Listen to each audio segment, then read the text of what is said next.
Ya, dia awalnya dia nggak cerita ke saya tentang kesehatan dia. Karena awalnya saya cerita ke Jenny bahwa teman kita menantunya kejadian ada benjolan di payudara, akhirnya infeksi, terakhir meninggal. Jadi dia bilang, loh, bisa bahaya seperti itu. Jadi saya bilang, iya, makanya kalau ada masalah, cepat kita atasi. Saya bilang gitu. Jadi ternyata dia baru dari situ mulailah cerita dia ke saya. Saya punya dada ada benjolan, katanya begitu. Jadi selama ini kamu uh, apa yang kamu kerjakan, apa yang kamu konsumsikan, apa ada konsumsi obat atau ke dokter atau apa? Ada ke dokter, kata dokter itu adalah kelenjar. Gak enak badannya, sakit gitu katanya dadanya ini ada sakit denyut gitu. Jadi dia bilang, oh aku ada ikut-ikut jom loh, kata gitu. Saya pernah di jom dengar itu orang di jom bilang payudaranya kalau pakai soki bisa bagus, kata gitu ya. Jadi Wah bilang, ya lu sendiri ikut jom, kamu sendiri coba lihat gimana.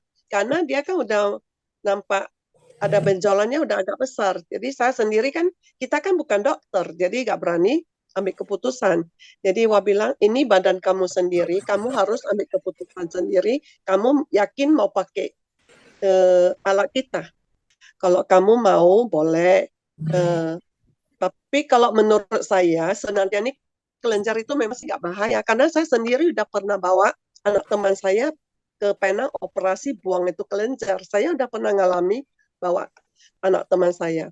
Jadi saya bilang, sebenarnya sih nggak masalah. Tapi kalau dokter bilang kelenjar, ya kamu mau lanjut pakai nutrisi kita, silakan.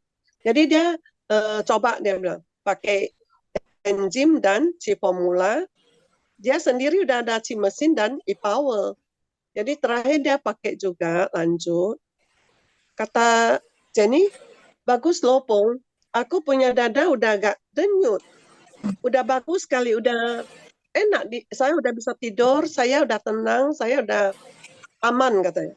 Udah dia lanjut pakai tiap hari rajin banget e-power dan si mesin. Dan konsumsi ini enzim tetap dia sampai beli paket. Suatu hari pas suaminya kena stroke. Jadi dia terus berhenti. Maka kita kalau memakai sesuatu itu jangan kita berhenti di tengah jalan. Kok bisa kita rutinkan, jangan berhenti di tengah jalan.